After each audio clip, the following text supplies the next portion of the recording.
இந்த வீடியோவில் 7th standard அல்ஜிப்ராவில் டேர்ம் 2ல் பேஜ் நம்பர் 59 இருக்குது. ட்ரை திஸ்கான ஆன்சர்ஸ் பார்க்கலாம். Question number 1, complete the following table. இங்கே என்ன கான்செப்ட் கொடுத்துருக்காங்கன்னா degree of the term and degree of the expression. Degree of the term அப்படின்னா என்ன? டிகிரி ஆஃப் த டேர்ம் அப்படின்னு சொன்னிங்கன்னா ஒவ்வொரு டேர்மில் இருக்கிற அந்த வேரியபிளுடைய பவர் தான் அந்த டேர்முடைய டிகிரி. இப்போ பாருங்கள், ஃபார் எக்ஸாம்பிள் சீரியல் நம்பர் 1ல் அல்ஜிப்ரிக் எக்ஸ்பிரஷன் கொடுத்துருக்காங்க. அப்புறம் டிகிரிஸ் ஆஃப் த டேர்ம்ஸ் தனித்தனியாக பிரித்து கொடுத்துருக்காங்க. டிகிரி ஆஃப் த எக்ஸ்பிரஷன் கொடுத்துருக்காங்க. ஸோ ஈஸியாக நீங்கள் வந்து இது பண்ணிடலாம். ஃபர்ஸ்ட் சம் வந்து எக்ஸ்பிரஷன் வந்து 4 டேர்ம்ஸ் இருக்குது. மைனஸும் ப்ளஸும் தான் என்னென்னா டேர்ம்ஸை ஸ்ப்ளிட் பண்ணும். இது ஃபஸ்ட் டேர்ம். அப்புறம் நடுவில் இங்கே மைனஸ் இருக்குன்னா இது செகண்ட் டேர்ம். இந்த ப்ளஸ் வந்து இது ரெண்டையும் பிரிக்குது. அதனால் இது தேர்ட் டேர்ம், இது ஃபோர்த் டேர்ம். இப்போ ஒவ்வொரு டேர்ம் எடுத்துக்கலாம். டேர்ம் நம்பர் 1 வந்து 7x3. இதில் வந்து இதோட டிகிரி என்ன அப்படின்னு கேட்டிங்கன்னா இந்த வேரியபிள்னா என்னது? எல்லா ஆல்ஃபபெட்டும் வந்து வேரியபிள். அதோடய வேல்யூஸ் வந்து வேரி ஆகும். இப்போ இதோடைய பவர் வந்து என்ன இருக்குது? 3. அப்போ இந்த டேர்மினுடைய டிகிரி வந்து 3. அதான் இங்கே எழுதியிருக்காங்க. டேர்ம் 1ஓட டிகிரி வந்து 3. இப்போ டேர்ம் 2 எதுனா -11x². இதில் வந்து என்ன வரும்? எக்ஸ் வந்து வேரியபிள், அதனுடைய பவர் இருக்குது 2 இருக்குது. அப்போ இந்த டேர்மினுடைய டிகிரி வந்து 2. டேர்ம் 3 வந்து 2x. இங்கே வந்து எக்ஸோட பவர் ஒன்றுமே இல்லைன்னா 1 எடுத்துக்கணும். அப்போது டேர்ம் 3யோட பவர் வந்து 1. இப்போ டேர்ம் 4 வந்து -5. இது வந்து ஒரு கான்ஸ்டன்ட் டேர்ம். இப்போது இந்த எக்ஸோட வேரியபிள் வந்து டிக்ரீசிங் பவரில் இருக்குது. 3, 2, 1 பெரிய நம்பர்லேருந்து சின்ன நம்பர் இருக்குது. 1க்கு அடுத்த நம்பர் என்னது? 0. அப்போ இங்கே நமக்கு என்ன வரும் அப்படின்னா எக்ஸ் பவர் 0 வந்தோம். எனிதிங் பவர் 0 வந்து வேல்யூ 1. அப்போ 5 × 1 என்ன ஆகிடும்? 5 ஆகிடும். அதனால தான் இந்த எக்ஸ் பவர் 0 எழுதுறது கிடையாது. ஸோ இங்கே என்ன வேரியபிள் வருதோ அதனுடைய பவர் வந்து 0வாக இருக்கும். அதனால இது எழுதுறதில்லை. இப்போ இதனுடைய பவர் என்னது? 0. அப்போது இந்த டேர்முக்கு என்ன பேர்னா கான்ஸ்டன்ட் டேர்ம். ஏன்னா இங்கே வேரியபிள் வந்து மறைஞ்சிருக்கு. இப்போ இங்கே வந்து இதனுடைய எக்ஸ் பவர் 0 வந்து மறைஞ்சிருக்கு. அதனால் எக்ஸினுடைய பவர் என்னது? 0. அப்போ கான்ஸ்டன்டுடைய டிகிரி வந்து 0 வரும். ஸோ தேர்ஃபோர் டேர்ம் 4 வந்து 0.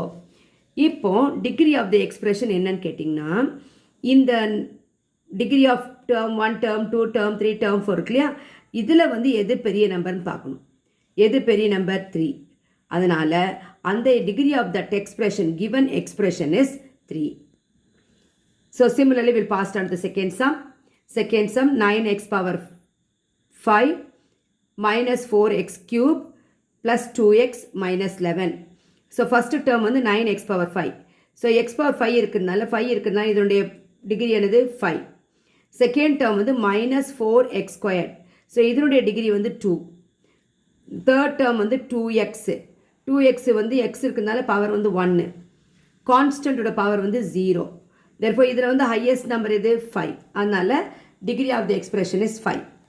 Next third sum 6b² minus 3a² plus 5a²b². இப்போ பாருங்களேன், பிக்கும் இந்த டேர்மோட டிகிரி என்னது? ஃபஸ்ட் டேர்மோட டிகிரி என்னது? 2. இங்கே 2 போட்டுங்க. அடுத்தது செகண்ட் டேர்முக்கு வந்து டிகிரி 2. பவர் ஏவோட பவர் வந்து 2 இருக்குது. இங்கே பார்த்தீங்கன்னா 2 வேரியபிள் இருக்குது. அப்போ 2 வேரியபிள் இருந்தால் பவர்ஸ் ஆட் பண்ணிக்கணும். 2 + 2 எவ்வளவு? 4. இப்போ மொத்தமே வந்து நமக்கு 3 டேர்ம் தான் இருக்குது. இப்போ இந்த 3 டேர்மோட ஹையஸ்ட் பவர் எது? பெரிய நம்பர் எது? 4. அப்போ அந்த degree of the expression is 4.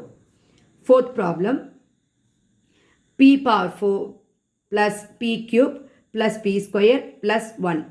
இப்போ ஃபஸ்ட்டு டேர்மோட டிகிரி என்னது? p power 4ஓட டிகிரி என்னன்னா 4.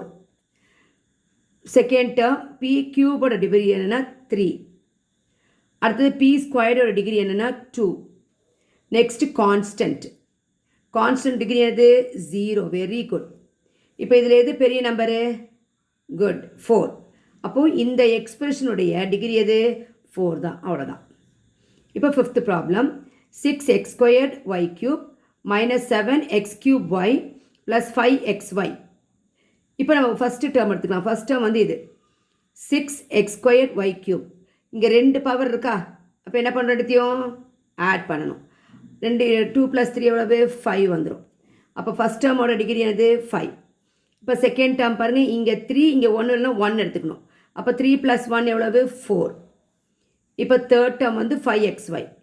எக்ஸ் ஒன்றும் இல்லை, ஒய் ஒன்று, அப்போ ரெண்டும் 1 1 எடுத்துக்கணும். அப்போ 1 + 1 எவ்வளவு 2. இப்போ டேர்ம் நம்பர் 1, டேர்ம் 2, டேர்ம் 3 தான் இருக்குது, ட்ரைனாமியல் தான் இருக்குது. இப்போ சொல்லுங்கள், இதில் இந்த எக்ஸ்பிரஷனில் 3 டேர்ம் தான் இருக்குது இல்லைங்களா? இந்த எக்ஸ்பிரஷனில் வந்து எது வந்து ஹையஸ்ட் வேல்யூ 5. அப்போ இந்த எக்ஸ்பிரஷனுடைய ஹையஸ்ட் வேல்யூ 5 இருக்கிறதுனால அதனோட டிகிரி என்னதாகிடும் 5 ஆகிடும். ஸோ லாஸ்ட் சம் 6th சம்மு 9 + 2x² + 5xy - 5x³ இங்கே ஃபஸ்ட் டேர்ம் வந்து கான்ஸ்டன்ட். அப்போ கான்ஸ்டன்ட்டோட டிகிரி என்னது 0. Very good. ஏன்னா எக்ஸ் வேரியபிள் வந்து மறைஞ்சிருக்கு, அதோடைய பவர் என்னவாக இருக்கும் 0வாக இருக்கும். செகண்ட் டேர்ம் வந்து 2x². இதில் எக்ஸுடைய பவர் எவ்வளவு 2. அப்போ 2 தான் இந்த டேர்மோட டிகிரி.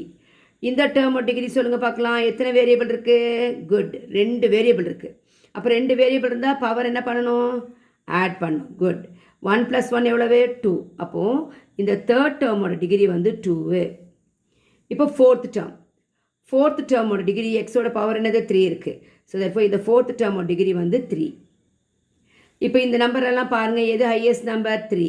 அப்போ இந்த எக்ஸ்பிரஷனுடைய டிகிரி வந்து 3. செகண்ட் சம் வந்து identify the like terms from the following. Like terms கேட்காங்க. லைக் டேர்ம்ஸ் தான் வேரியபிள் ஒன்றா இருக்கணும், பவர்ஸ் வேரியபிளோட பவர்ஸும் ஒன்றா இருக்கணும். இப்போ இங்கே பாருங்கள், இங்கே மொத்தம் வந்து 5 டேர்ம்ஸ் கொடுத்துருக்காங்க. இந்த 5 டேர்ம்ஸில் ஃபஸ்ட்டு டேர்ம் எடுத்துங்க, x²y xy இருக்கான்னு பார்க்கணும்.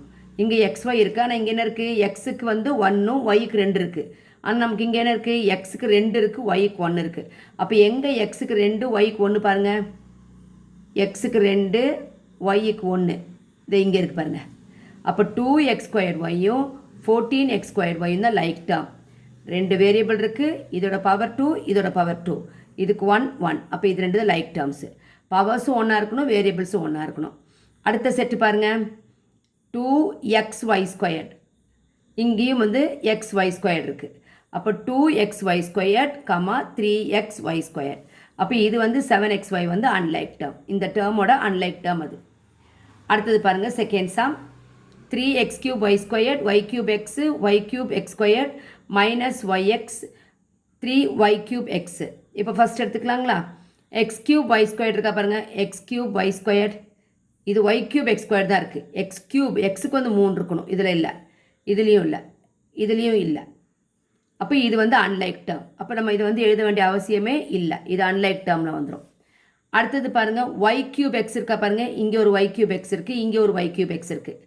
அப்போது y³ x, -y³ x இது வந்துடும், இது வந்துடுது. அடுத்தது இதுவும் 3y³ x.